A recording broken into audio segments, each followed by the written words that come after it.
Não vamos ler apenas um versículo a princípio, que está no livro de Isaías, capítulo 66, o versículo 8, desculpe.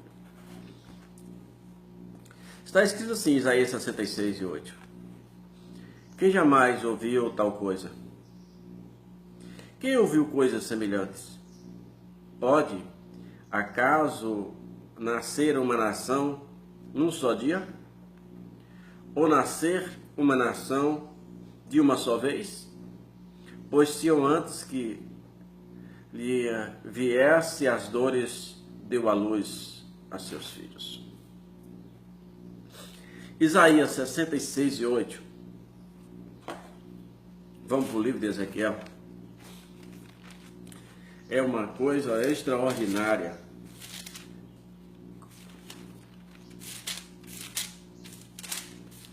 Isaías 66 e 8.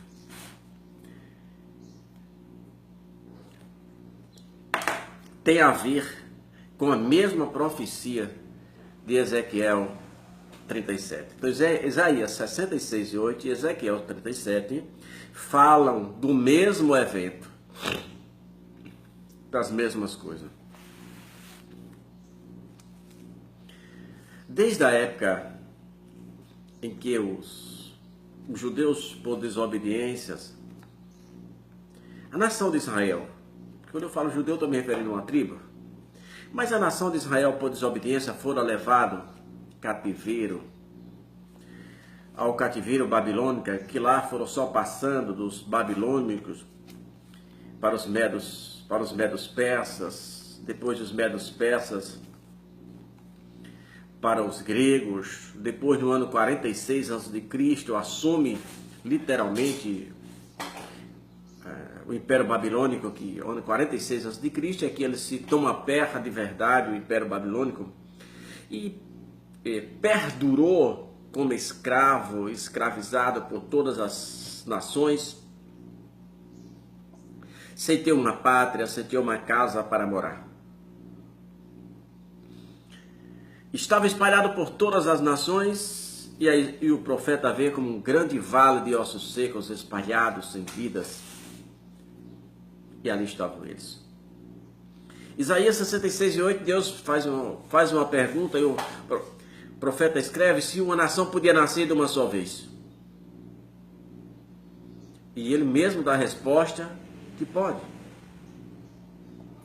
Até que era um dos cumprimentos, dos precedentes da vida de Cristo. Um dos precedentes da vida de Cristo seria a restauração de Israel. Mas como isso pode acontecer? Pois bem, aquela Assembleia Geral da ONU de 1948, que foi presidida pelo brasileiro Oswaldo Aranha,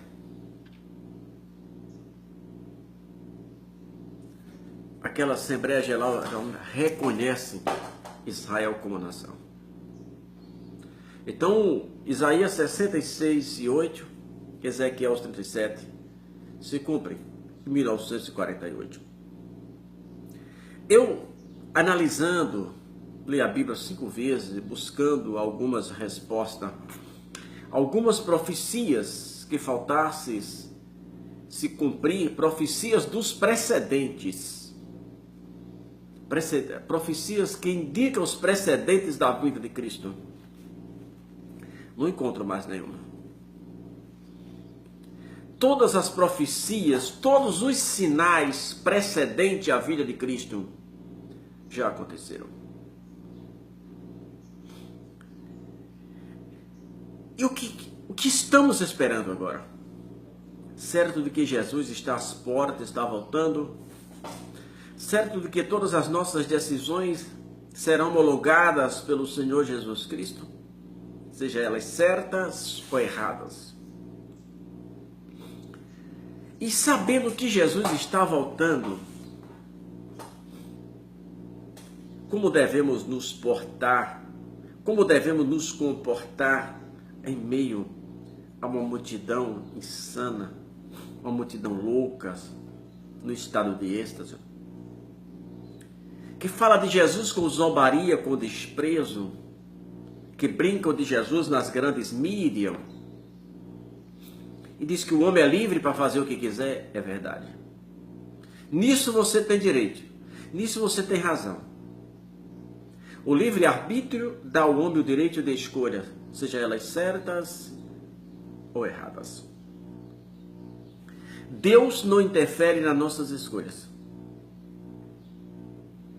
Entretanto, isso não significa dizer que não terão consequências. Terão sim.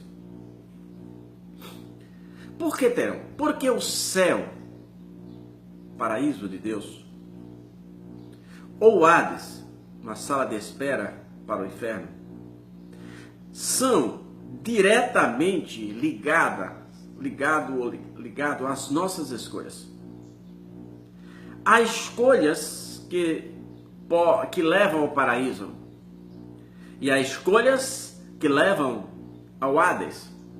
Só depende das nossas escolhas. E nessas escolhas não há interferência divina. Somos nós que decidimos. O céu, como consequência das nossas escolhas, ou o inferno como consequência das nossas escolhas, são decisões plenamente nossas. Jesus, mesmo sabendo, mesmo podendo impedir, ele não impede porque ele nos deu o direito de escolher. O direito de andar com ou sem ele. Esse direito é nosso. Muitas vezes, o pecado ele é atrativo, ele é atraente. O pecado ele é prazeroso, mesmo que momentâneo. O que leva um homem a buscar várias mulheres, noitadas, sexualidades, orgias. Será que é porque não dá prazer? Dá, é prazeroso. Talvez não esteja nada mais prazeroso do que isso para ele aqui na terra. Entretanto, jamais vai preencher um vazio que tem dentro dele. Existe um vazio dentro do homem que só pode ser preenchido por Jesus Cristo de Nazaré, onde está a perfeita paz, a paz interior, a paz que excede todo entendimento, porque ninguém compreende, uma paz que até mesmo na guerra se faz cantar.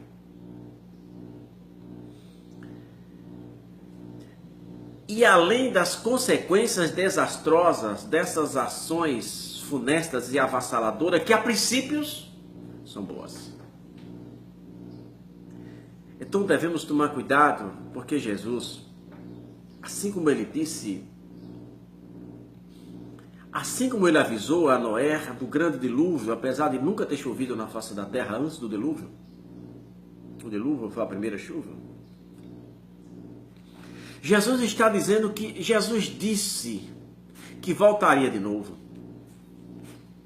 Lembra dos discípulos quando perplexo acompanhara Jesus sendo assunto ao céu em câmara lenta, Jesus subindo, e os discípulos perplexos, atônitos, olhando para cima, e dois varões de branco, dois anjos, se aproximaram dele e diz: varões galileus, por que estáis perplexos?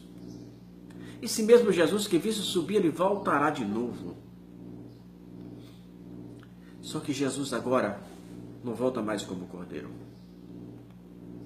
Como o cordeiro de Deus que tira o pecado do mundo, é hoje.